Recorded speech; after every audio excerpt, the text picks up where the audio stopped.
Good evening. I'd like to call the Board of Education meeting for Wednesday, February 13th, 2019 to order. Can we have a roll call, please, Mr. Alexandrovich? Yes. Mrs. Witkowski. Here. Mr. Gamble. Here. Mr. Nielsen. Here. Mrs. Evans. Here. Mr. Lewis. Here. Mrs. Larson is excused, and I am here. Thank you. The meeting has been properly posted. And item 2 is the Pledge of Allegiance. Please rise and join us for the pledge. I pledge allegiance to the flag for the United States of America and to the republic for which it stands, one nation, under God, indivisible, with liberty and justice for all. Item 3 is approval of the agenda. Do I hear a motion to approve the agenda? So moved. Motion by Mrs. Witkowski. Is there a second? Second. Second by Mr. Lewis. Is there any discussion? Hearing none, all those in favor say aye. Aye. Opposed? Motion carries. Item 4 is community comment. Would anyone in the audience like to make a comment tonight? Hearing none, we'll move to item 5, consent agenda. Would any board member like to remove an item from the consent agenda? Hearing none, is there a motion to approve the consent agenda? So moved. Second. Motion by Mr. Nielsen and a second by Mrs. Witkowski. All those in favor say aye. Aye. Opposed? Motion carries. Item 6 is school board announcements. Do we have any announcements? If I can just announce that on Monday, February 18th, we're having Black History celebration at the high school. This would be the second time that we've had this event. It's really quite a wonderful event. It begins at 5:30 and ends at 7:30. There's food by Daddy's Soul Food and Grill. There's music and entertainment, a photo booth, so if you're able to attend, I think it'll be a great event. And then I'd just like to recognize our POMs, our dance, excuse me. They earned their 3rd straight double state title, so they're doing fantastic. And then also our boys swim team earned conference champs, so some great announcements for everyone. All right, that's great news. And just to embarrass everyone up here, happy birthday today to Mr. Gamble and to Mr. Milzer tomorrow. Happy birthday. Thank you. All right. Item 7 is the school board calendar. We have a regular Board of Education meeting here on Wednesday, February 27th, 2019, at 6 o'clock p.m., and a regular Board of Education meeting here at the ECC on Wednesday, March 13th, 2019, at 6 o'clock p.m. Item 8, reports, presentations, and other school business. 8A, Pleasant View Elementary presentation. Mr. Feckler.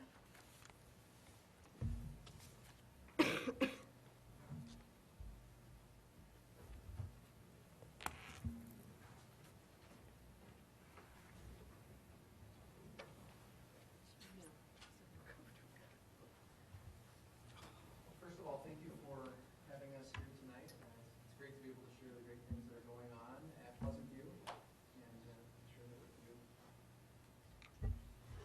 Got it. All right. So I'd like to, first of all, thank our team again for taking time out tonight to be here. And next to me, you'll see Brittany Miller, our school psychologist, Rama Sajid, our 5th grade student, Sam Shipley, a 6th grade student with us, and Donna Zintek, one of our educational assistants with our support staff. So thank all of you. I just thank all of you for being here to do this tonight. Also for the work that you've put in that you'll find out a little bit more about as we share. We're going to share a little bit about stewardship at Pleasant View and what's going on within our school and what's going on outside in our community. And what's really important to remember with this is that this is also not just the value of stewardship, but it's also linked to our student engagement and staff engagement goals, which is really exciting for us to see as a school community. So this is our definition as a district of stewardship. I'm going to give you just a minute to just read over that again.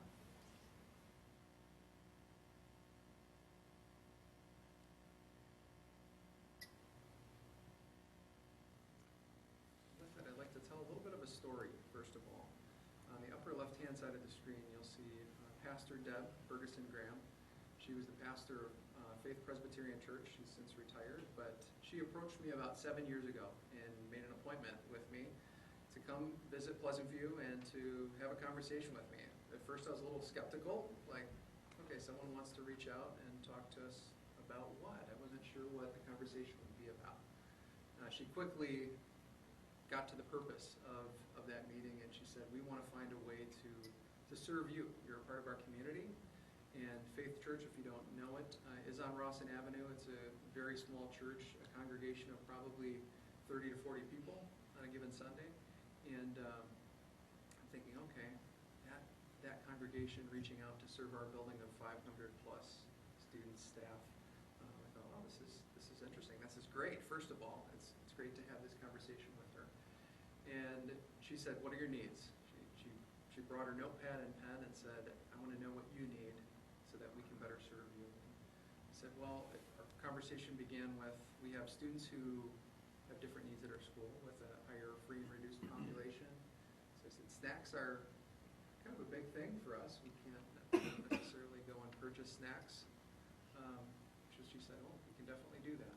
We'll provide you with snacks. She also, over about 2 or 3 years, provided fresh fruit for our entire school once a month. So if you think of that undertaking, it's huge. I mean, it's 500 students, 500 oranges, 500 apples, or bananas, whatever the case may be, always fresh fruit. And then we talked a little bit more, and we shifted the conversation to, well, how can we better serve you? And not necessarily the church, but the things that they do within their church. And she had mentioned that they had a food cupboard there. And I said, well, how's that doing? How's it going? She said, well, we have our lulls at different times of the year, and we could, definitely use some restocking of that. So you're going to hear a little bit more about food drive that we put on as a school, and that we continue with that relationship with Faith Church. So we know that successful partnerships are grounded in ownership of goals, process, and outcomes. And we have 2 different buildings, 2 different sets, 2 different numbers of people in both of those buildings, but we have one goal, and that's to serve other people.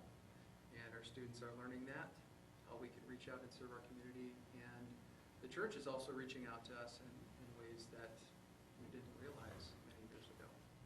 So with that, I'm going to pass things off to Brittany Miller to talk a little bit about our food drive and things that we did for our Franklin community. Yeah, so I was able to work with the Panther Pride student leadership team, which Sam is a member of, and we were able to work together to plan and organize our food drive, which would help hundreds of Franklin families who are in need. As a team, we worked together to come up with a goal of 50 items per classroom, which I would say a large majority of the classrooms reached. The Panther Pride team members were able to go through every recess, which they gave up some of their recess time to go help collect and count and keep track of all the items. And then they would report back what the number of items each classroom had was, and those students were able to kind of track their progress on like a thermometer outside each of the classrooms. So there was a lot of excitement. The students were really invested and really excited to see the result. And then as you can see in that picture right there, we were able to randomly pick a class to help us load and pack the food that we were able to take over to the church. And one other quick thing, there's a video we won't show right now, but the video just shows someone at Faith Church stocking the shelves with the food that our students donated, and we were able to have that video on PBTV, our video morning announcement, so that students could see the end benefit of where that food was going. So it's not just in the truck, oh, there it goes. I'm not sure where's the end, where's the outcome.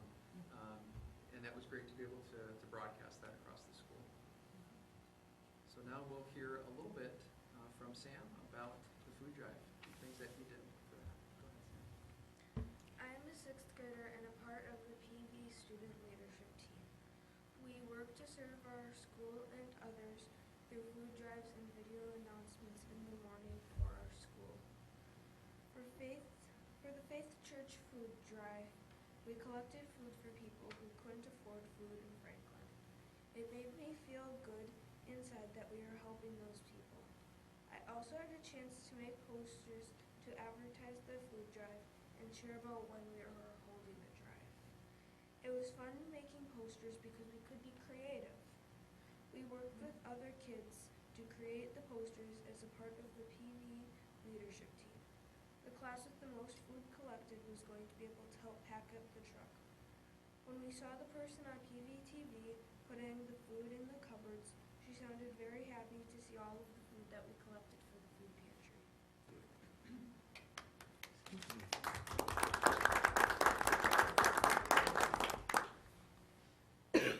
I'm going to pass things off to Donna Zentek to talk a little bit about the Elizabeth residents and things that we've done for them.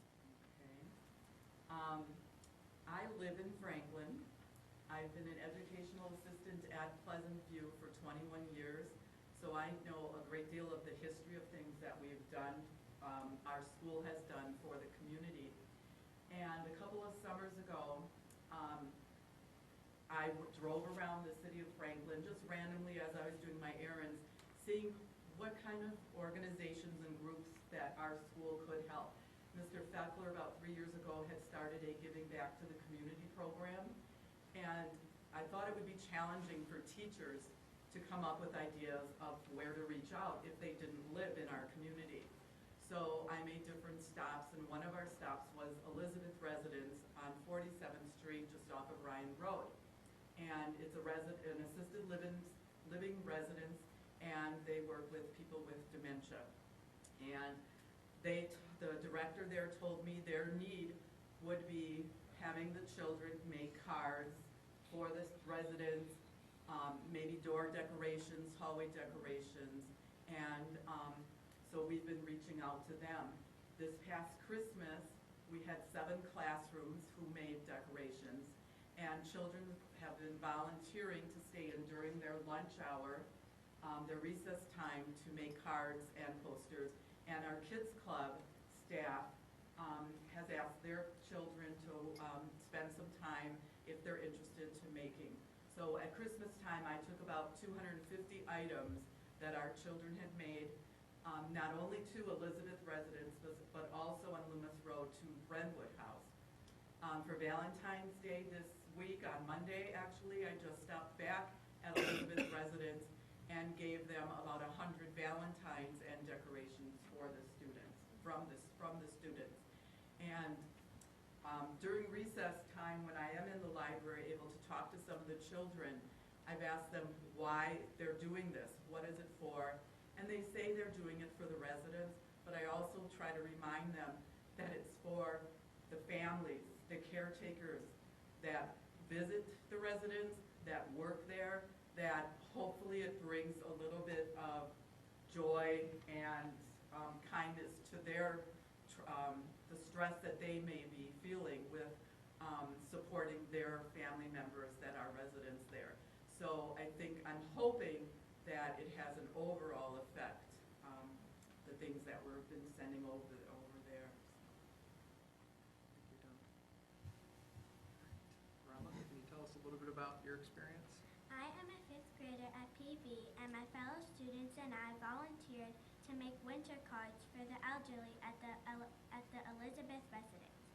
The purpose of the cards was to bring a smile to their faces and make them feel loved and appreciated. We wanted the elderly members of our community to know how much we care about them. We sacrificed recess time in order to make the cards, but it was definitely worth it. After doing this project, my friends and I want to do even more community volunteer work because of how much joy and happiness it made us feel knowing that we were helping others.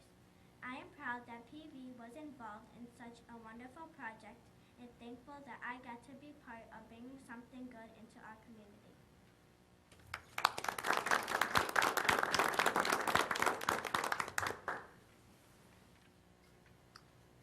So a couple of things as we close here.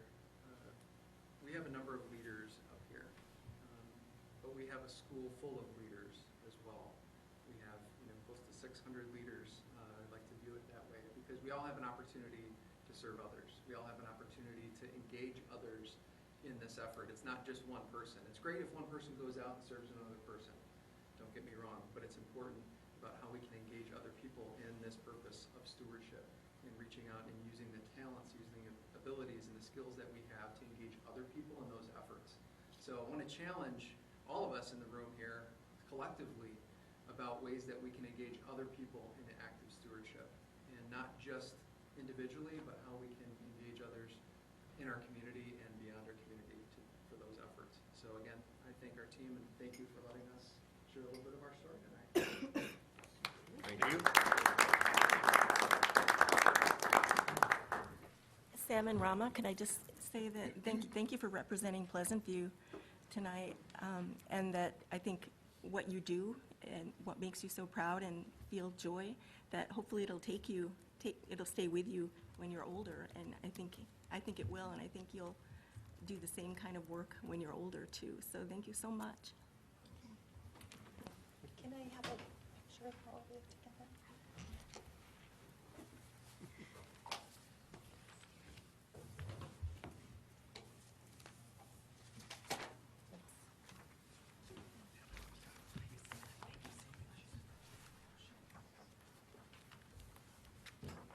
Thanks for coming.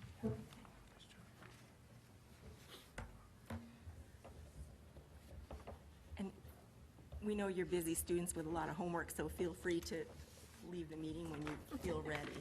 Okay. Okay. So, item 8B is the WASB State Convention reports.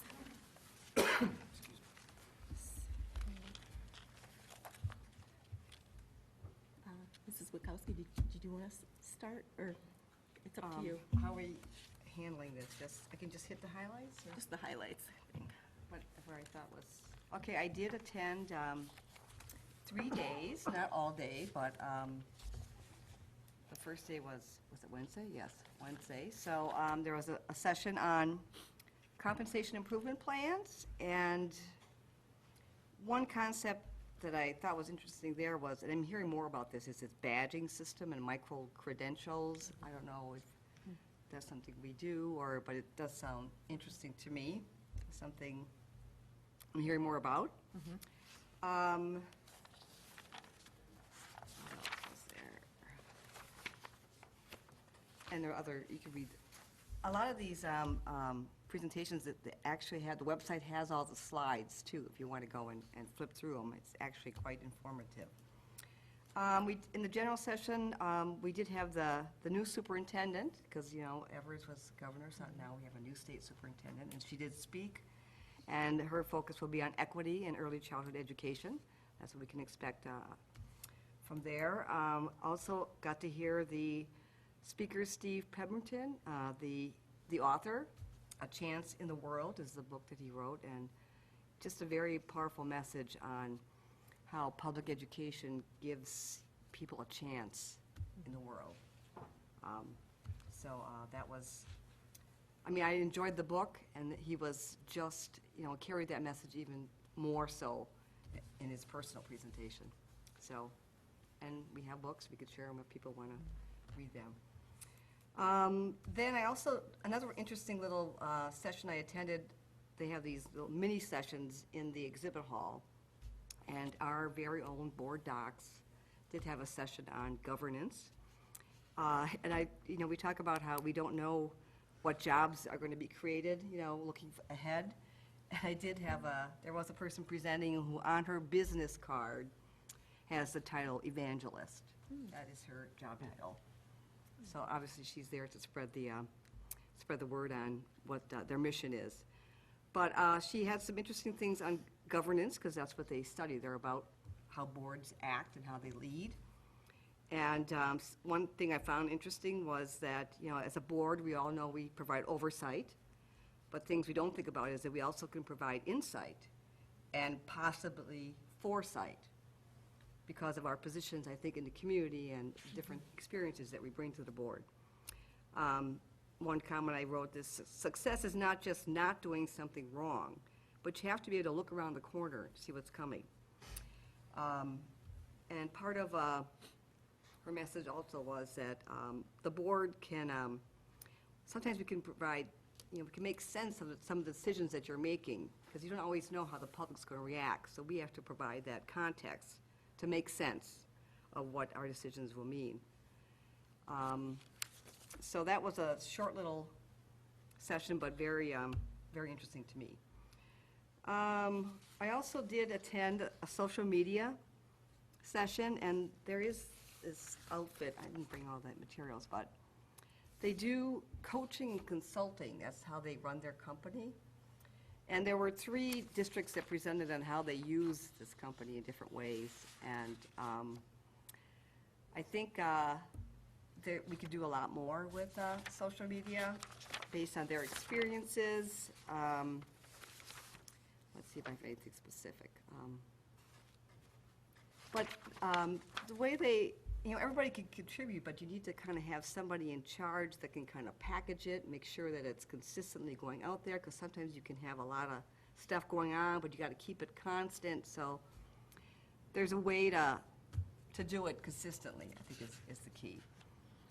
Let's see what else I want to.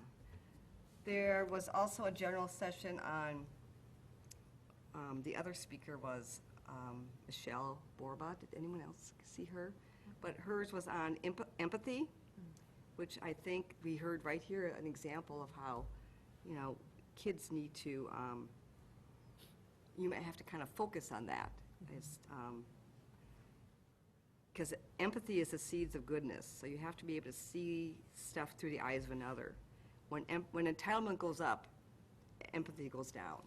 So that's, her whole speech was on that, and how we teach our kids these things.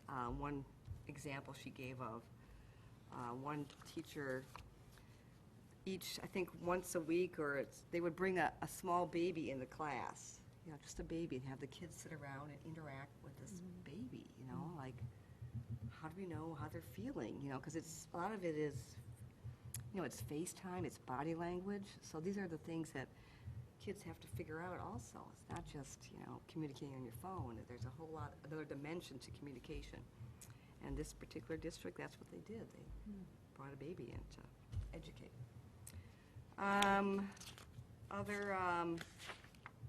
There's also a district that presented on where they had partnered, this is the Milwaukee district, that had partnered with a healthcare provider, I think it was Children's Hospital.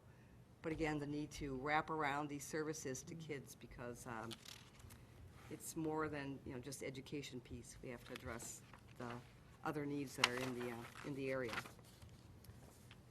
And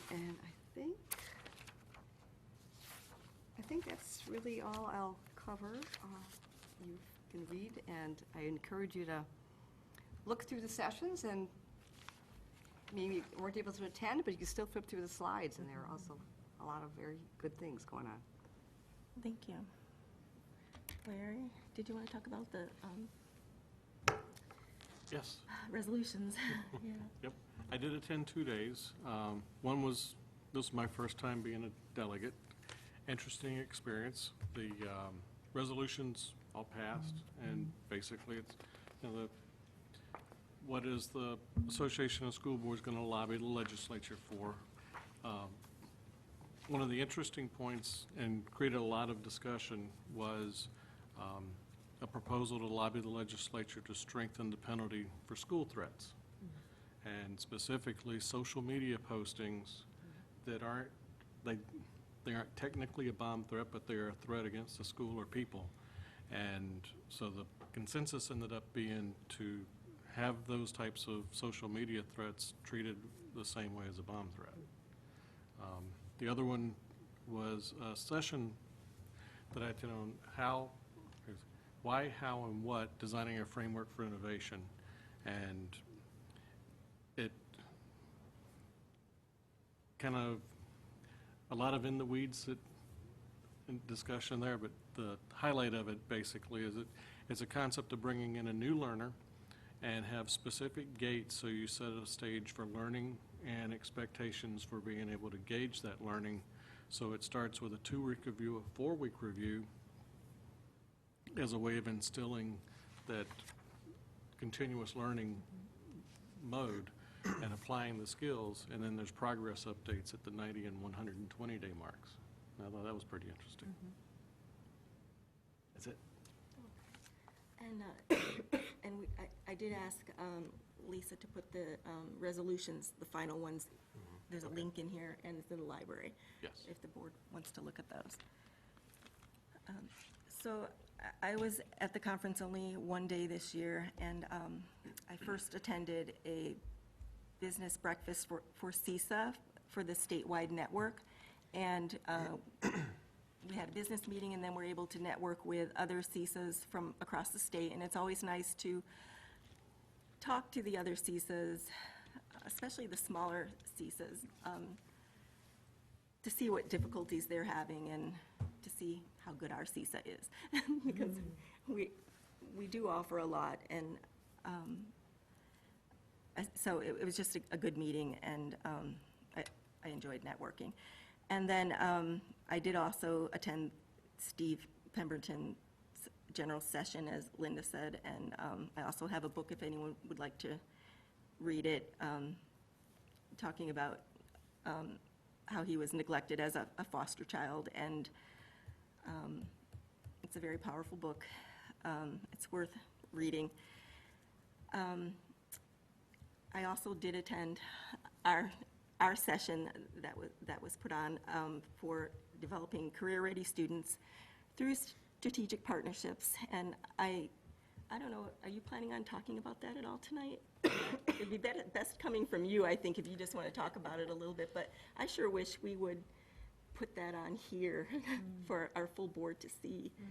But maybe when we're done, maybe you want to speak to it. I think you could speak to it Sure. better, but it just was really well received. I said that at our last meeting, and thank you so much for putting that on for our district. It was very good. Well, thanks for being there. Yeah. But I'm going to just speak about one session I did go to, which it was a little on finance, which is, they're always difficult to speak about, but it was talking about ESSA, which is Every Student Succeeds Act. And I recommend, if the board does have time, that they look at the slides provided. And we used to have the No Child Left Behind Act, but now we've switched to Every Student Succeeds Act. And the basis of it is it reverses the trend toward greater federal control and gives more state control. And Mr. Milzer, if you need to jump in on anything, feel free, because this is very difficult to explain. But what they wanted to do for board members was try to tell us that in learning a little bit about ESSA and what's going to happen with this is that we need to learn as board members and leaders how to have a conversation about this when it comes up, because what's going to happen is we're going to have to have data on, under this requirement, expenditures are going to be reported on schools and by funding source, but also per pupil and per school. And we already have achievement data out there, but the public sees, like we get our student report cards. But now the public will also see expenditures per, do I have this right, per school. And so it's like, when the public sees data per school, they might see like school A spends $15,000 per school, and then a school report card that shows a school meets expectations, but then sees school B spends only $12,000 per student, and they exceed expectations, and they just might look at that and say, well, what's the difference? What is this school doing? But they don't see the whole picture. They don't see where all that money is going, Title I programs or your insurance or this and that. So they're trying to say that boards and leaders need to be involved in the conversation so that we can explain in the future when we're asked those questions where that funding is going. Because right now it's not going to be on the report card, but they say it might sometime be on that state report card, not just achievement, but that data may someday be on the report card. can I explain that further? Is that good enough? Actually, I do have Franklin's data. They have already run the, Yeah, you can get the data, but right now, it's just not, it's by school, by pupil, teacher adversary. but I mean, It's already- the average citizen isn't just going to go digging deep to find it. Yeah, go ahead. So if I could elaborate, because I oversee our ESEA work and work with Mr. Mills, our business services. So we have schools in the district that are title schools that receive federal funding through Title I grants. And currently, that's Countrydale, Robinwood, Forest Park, and Pleasant View. So not only and Mr. Mills will correct me if I'm wrong, not only the cost per pupil that we have through local controlled funds and the amount of money that's allocated cost per pupil in the district, we utilize title funds that can only be spent in those schools on top of what every other student is getting, and that's really targeted towards our low socioeconomic population. Just like through pupil service, there's title funds that are targeted towards special education students. So that's education we can provide you as that when that data is more public, that yes, it may look like there's higher spending per pupil at, say, Pleasant View, but their population and demographic is different than, vastly different than Southwood Glen and Ben Franklin. So when you look at our school report card and if the data around financial figures is present, Southwood Glen might exceed scores than Pleasant View, and Pleasant View's cost per pupil is higher. It's because their demographic is different and we receive federal dollars that can only be utilized for certain populations of students. So, and that varies building to building based on demographics, and that changes from year to year. So we have multiple formulas we can apply year to year to determine who those schools will be that are Title I based on low socioeconomic status. So they say this is all about equity, but, and they're saying it's more at the state level, but it is all going to be sent, you know, eventually it's all going to be federal. So how is, when they receive all this data, how is it going to, do you know how it's going to work out in the end? When they, I don't think we know exactly how Yeah, the PI what their plans to final report will Yeah. look Yeah, like. I don't think we know But that we've been yet. utilizing, even in the No Child Left Behind era, title funds for many years, correct, based on Right. our school demographics. It's a Yeah. large portion of money that's federal money that then we have very stringent rules on how we can spend that money and where we can spend it. Yeah, I think it's going to really be a wild card. I don't really think it's going to serve the purpose that it's supposed to.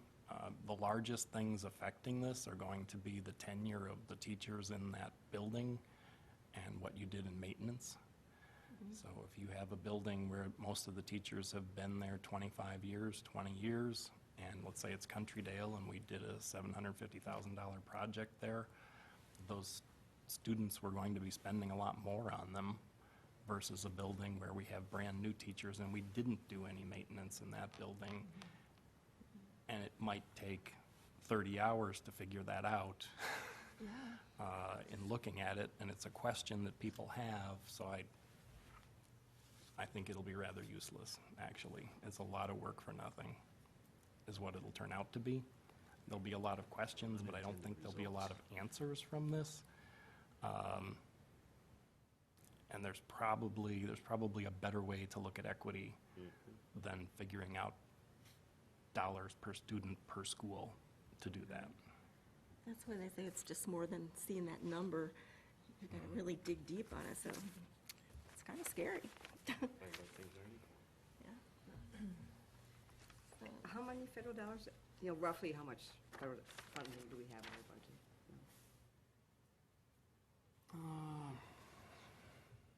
Maybe 600,000? What was the question? I didn't hear. How much, what's our funding level, federal dollars that are tied to this? About 600,000? All our dollars are tied to this. They're not just asking what your federal spending is. Right, these are all It's these are every- costs, not necessarily revenues. But 600,000 we get in which schools are title? I'm sorry, I didn't catch that. Excuse me, this year, Robinwood, Countrydale, Pleasant View, and Forest Park. Okay, did you or anyone else want to talk about the convention? I also went to a couple of sessions. I won't go through all of them. I ended with the WASB legislative update, Nice. and, yeah, Well, lots of the Blue Ribbon discussion. Committee, or, No, about the budget. oh, okay. Yeah, I went to and the what's Blue Ribbon happening Committee. politically around the budget, the state budget this year, and what we should expect or actually not expect to happen in the near future. So, I spent some time in our session with Nick, and then Chris and I also helped facilitate one of the sessions. So Franklin had a presence at the convention. It was very nice. All right, thank you. All right, item 9, school board liaison reports. We have 9A, personnel and policy, policy 7230, new construction referendums action item. Mr. Nielsen. Thank you. We have policy 7230 up for review tonight. It's being recommended by administration that this policy be eliminated. And this policy is up for review because it was last reviewed in 1997, but considering that before, when this policy had relevance, we didn't have to go to referendum to borrow money to exceed the revenue limit, and now clearly we do.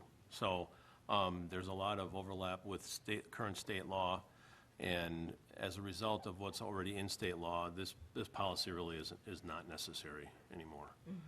So that's essentially the gist of it, right, Jim? Right. Yeah, so I would propose and move that we do eliminate policy number 7230. So we have a motion by Mr. Nielsen to eliminate policy 7230, new construction referendums. Do I have a second? Second. Second by Mr. Lewis. Any discussion? So I think we had a list of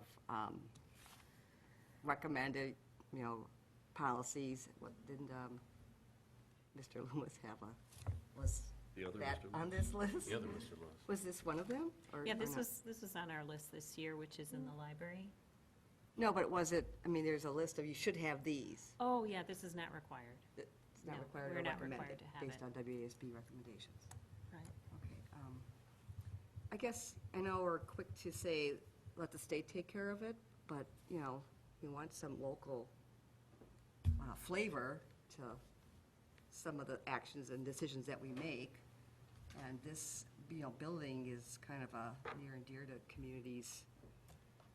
So I guess I'm wondering, did you think about maybe there'd be some value in keeping some kind of local direction on how we approach new buildings? But with a referendum, you would have that via, like, survey, be heard, or... Well, that's not required in state statutes, I'm sure. What does the state No, statute but- actually say? But we do that anyway when we have, like, when we're going to have a referendum, we do survey and we do, Is You know- that in state law? All of those No. things No. also in No. state law? No, but as part of our understanding that, you have to inform the electorate to know what's going on, if you're going to get a yes vote on a referendum, or even a no vote, you have to inform everybody as to what's going on. And so, like, for instance, some of the wording in here, where did I have this? The board adopts a resolution that shall state for the purpose for and the maximum amount of the borrowing. It shall further delineate the facilities to be included in the project. That's what we have in policy, but that's also what it says for the state, for us to pass a referendum. Those are the things that have to be in the resolution to be on the ballot. So that's where we're getting to. Some of the language in the policy is redundant to what our requirements already are. I think you were almost asking more of a philosophical question about what do we want to see in our buildings and things like that, but that's not really covered in this No, I'm- policy I'm necessarily. This is more looking- procedures. More so, what could the public expect as a process for considering new construction? Where would their input be sought? I see. As opposed to, I know there's going to be this referendum, but is there anything before then where you would seek input? I'm sure you would, and we've used several different procedures over the years. And I think that you need to see what it is that the district is looking at and what it is that fits at the time. We've done surveying, we've done focus groups, we've brought people in for sessions on finding out what the referendum is about. We've done tours, we've sent information out, and any combination of those would work. It kind of depends on what's going on at the time and which one works for people. I mean, in the future, it might be more electronic than it is now. People don't generally want to come out and look at something, they just want to know about it and maybe see some pictures. So I think the thinking was that we didn't want to tie ourselves down to say, we will have an informational session for people to attend on this referendum, because those are good to do for the people that attend, but what did we have for the middle school? Maybe 20 people that showed up for those? So that's the kind of thing. You're going to have to do something. You want to do something to show your public what it is that you're talking about, what the need is, and get their thoughts on it. It could be different from referendum to referendum, and I don't think you want to tie yourself down, but you definitely want to communicate with the public on that. And you want to be free to use whatever methods work best at the time. Essentially, you wouldn't be successful if you didn't communicate. So, you're not going to put something to referendum that you're not, hoping to be successful with. But if we are going to referendum, we're most definitely working with our legal counsel, to ensure that we're complying with the law, because the law keeps changing, particularly as it relates to when you can hold a referendum. There's been a lot of political activity around that. Well, I'm just suggesting that, like item 1, prior to adoption of any resolution, input will be sought from the electorate. This input may come from a variety of sources, including, all those items are listed. I think the other items are really very technical and probably covered by state law. But just, a policy of, we will be seeking input from our public is important. And I would find value in at least having a policy in our books that says, we're going to plan and we're going to involve you. And we're not just going to say, whatever the state says, we'll follow those rules. Well, no, that's not what I'm suggesting. I'm suggesting that, wouldn't go to referendum if you weren't going to engage with your community. Right, enough of that, that was a given, and with our other focus at the board level of trying to reduce the sheer volume of policies that we have, when we find one that we think is redundant to the point that it can be eliminated when this is already being done anyway, and it can't be circumvented regardless, I personally do not have a problem with deleting this policy. Because we're clearly going to have to inform the electorate, we're going to have to do all this stuff that we're already doing, but to Mr. Milser's point, there may be other ways that we go about informing our electorate.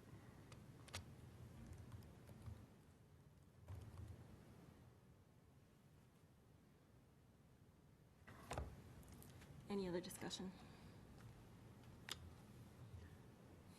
I mean, you don't need to have, referendum in the title, then it's more of a policy on how we approach new construction. 'Cause I agree, referendum is a very technical process covered by state rules, and we don't need to repeat that here. But new construction, there might be some value in keeping this. I don't think you're keeping this policy. I think you'd be asking the board if they wanted another policy to be drafted around new construction. Because the majority of this doesn't really, it relates to referendum. And a lot of it's covered in the, I'm looking at the statute 67 right now. What was the number, Mr. Lewis? It is, it's statute 67, and it's municipal borrowing and municipal bonds, chapter 67 of the Wisconsin State Statutes. And a lot of the technical information, such as the notice and things like that, that's in the policy, are all listed in the statutes also, just on my speed reading here at least.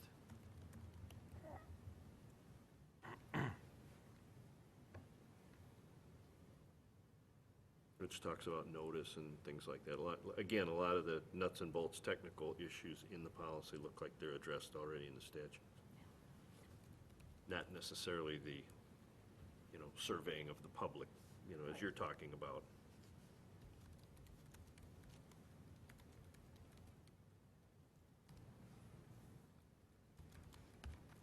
Any other discussion?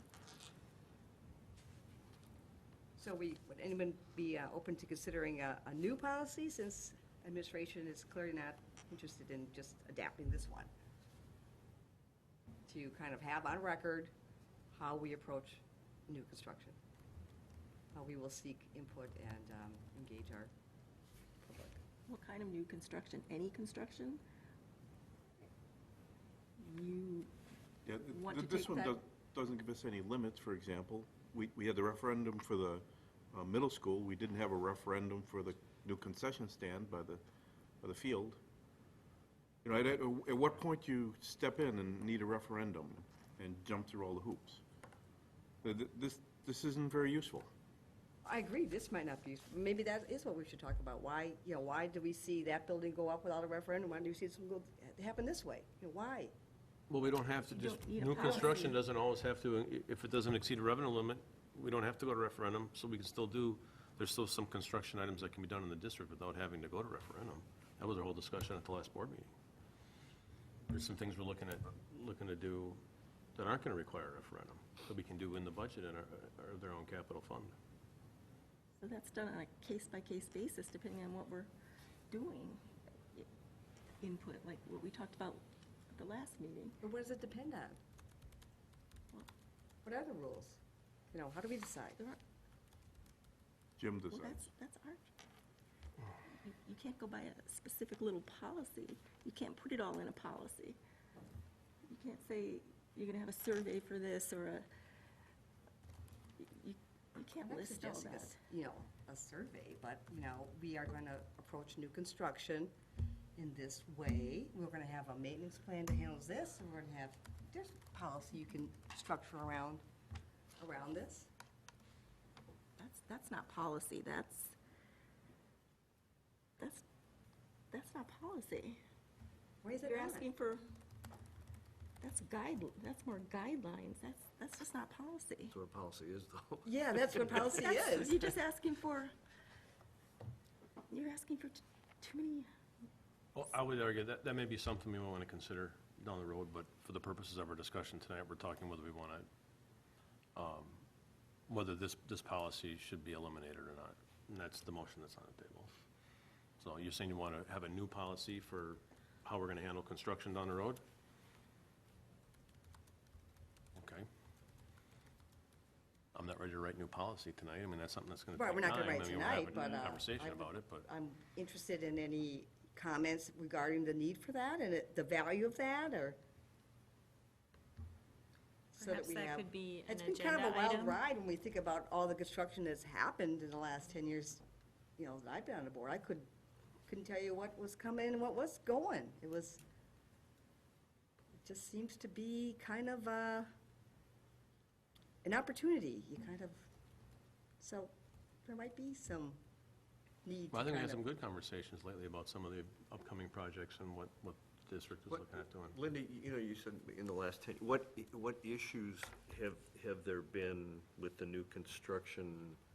I mean, I'm asking, not knowing anything at all, but what issues have there been in, I know at the middle school, how some are trying to tie the referendum in with, the other changes, and to me that, well. No, I'm not talking about how we're running the mills, but just the array of projects that have come in. We're fixing the pool, and then all of a sudden we fundraised for the field, and then all of a sudden we got the concession thing going. It was a little chaotic, from my perspective as a board member. Okay. So, and I'm just trying to see if there's any anybody want to think a little bit bigger and a longer range and? Well, I don't think anybody saw that coming until the group got their money put together and got a donor, and then came to the board with a plan and say, we have an opportunity, let's take a look at this. So no, that wasn't something that was planned a year or two out, because we But didn't maybe know if you that have was a coming. policy that says, we're open to donations here and here, it will clearer on where the opportunities are and how we're gonna be approaching these things. I think and I'm not gonna write it tonight, but Mm-hmm. I think there's some value in that, in having it known, some broad process. So in other words, you're saying the board policy as far as new construction referendums, I believe what we had in the policy is taken care of in that Wisconsin statute, okay? So that's the one issue.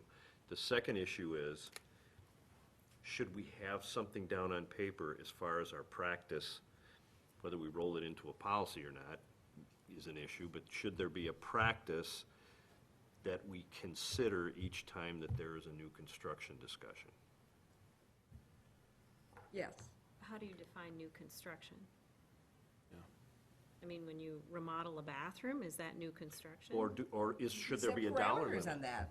Should there be a dollar limit? And Yeah, say we set anything over parameters on X that. amount of dollars, Right. we should have some type of discussion Right. or have a tick list where we say, have we considered this, this, this, and this?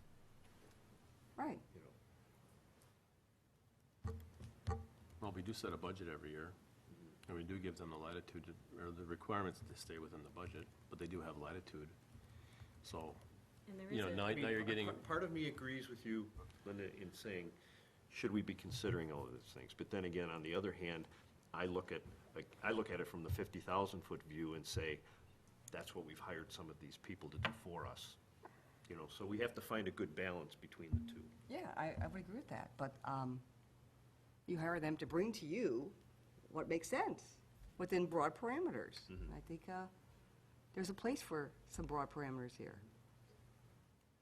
And I don't have those answers tonight, but I think we could do better.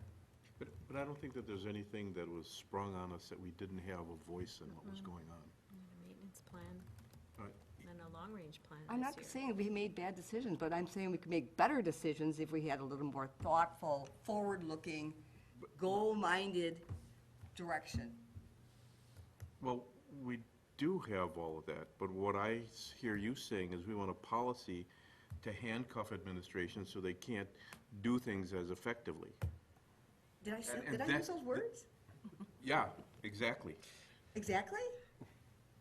I don't think I ever said We play the handcuff tape, or. you know. No, of course, you didn't say that, but that is one of the things that when you're working with government, that's what they do. They make things harder to get done. And that's what it sounds like you're doing. You're trying to put something together to get harder to get done. And I can't think of anything, with the exception of the concession stand, that we didn't have discussions that this is coming, here's what we're planning, here's what we're doing. The people came to us and talked to us about the field, here's what we'd like to do, we talked about it. We had a lot of discussion, and we made a decision to move ahead or not to move ahead. And there was no policy that drove that, and I don't think we need a policy to drive it. And there's none of that in this policy anyway, that you're talking about right now. So I think we're getting off topic right now. Yep. And I think we should have if there's no more on this topic, I think we should have our vote. Unless you have more on this. I think there is room for a policy that the public would appreciate in terms of broad, I mean, is our athletics a priority? Is classroom a priority? There's room for discussion that would set a priority or a direction. And we can move forward with this, but I don't think you should have to see it as restricting administration. It's providing some guidance and representation of what maybe our public wants. And not being surprised all the time. So, we could I vote. think you're speaking more about you. You being surprised, aren't Do you? we have people maybe coming you to could put some say? thoughts on paper and send something out or get it to Janet and Judy and see what, here's some of the things I'm thinking of that would be helpful in a policy to cover the things you're talking about, and let's see where it Okay, goes. all And right. if there's So I- something there I that, can do that. if there's something that can be formulated, then we can certainly discuss it.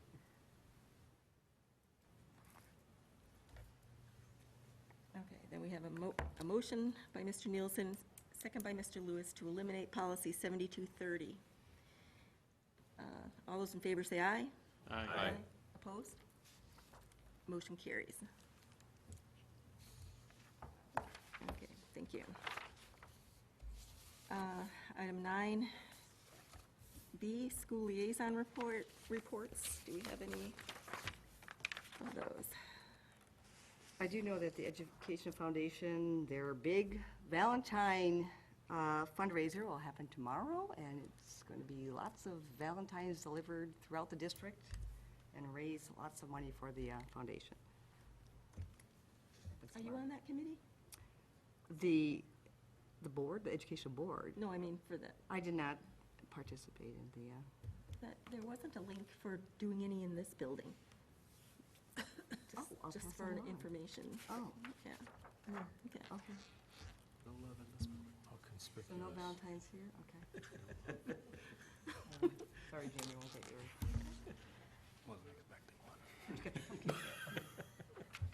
So none of you got any? Okay. Item 9, Interesting. C, school and community engagement visits. Do you want to?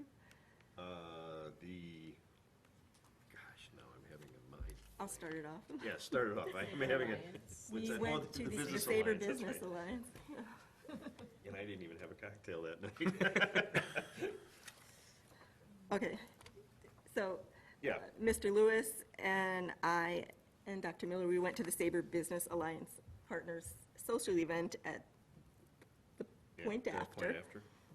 And there was a large turnout. It's a good turnout. Yeah, it was good. The weather was kind of iffy, but Yeah, it was, yeah, that was snowing that night. So Rachel Fredericks and Catherine Reed, they did a great job putting on the event, and a lot of business partners, some good discussion, and it was a good time. Yeah, good discussion. Great. was there a presentation, or was it just No, it was a mingle? just to mingle. You know, the last one, I believe, was at the football game, so I think they must do those, is it twice a year? Try to do a fall, winter, and then the recognition breakfast in spring. Yeah. So. And then, I was one of the people invited to the Country Dale fifth grade classes of Mrs. Tavs, Ms. Williams, and Mrs. Sneed, where we were tasked with the challenge of, where the students were to research, to prove their claim as to whether chocolate milk should be, continued to be allowed in Country Dale School.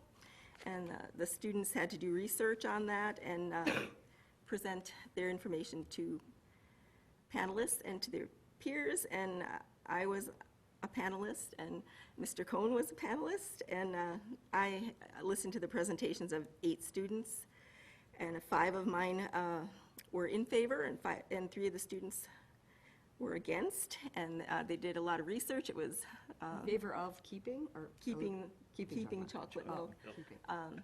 They did some good research, and I like that a lot of the students that were in my group, they did some personal research. They talked to the kitchen staff, or they listened to their parents. So when they made it personal, it really, made you listen a little bit more than just, going on the internet. And at the end, the panelists were supposed to take a Post-it note and put on the wall whether we were for chocolate milk or against. And I put mine up that I was for chocolate milk as long as it was skim or low fat.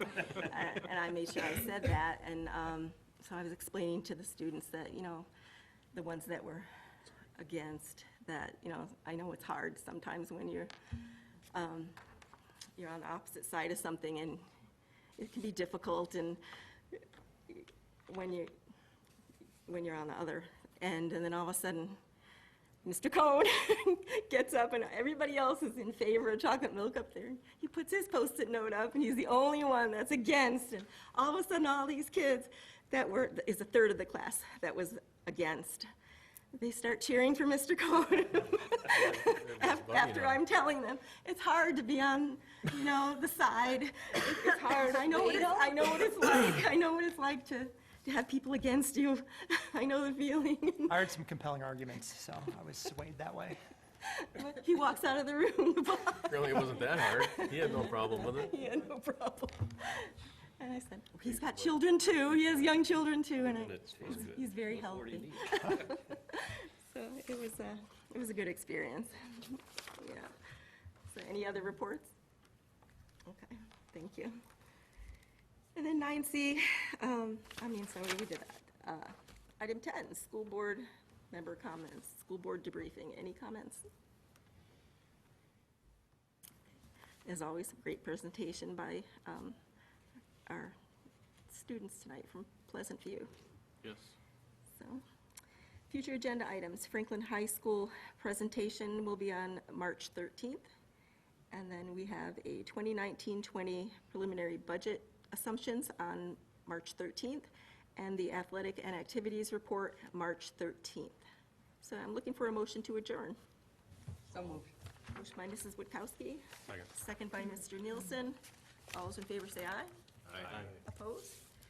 We are adjourned at 7:02.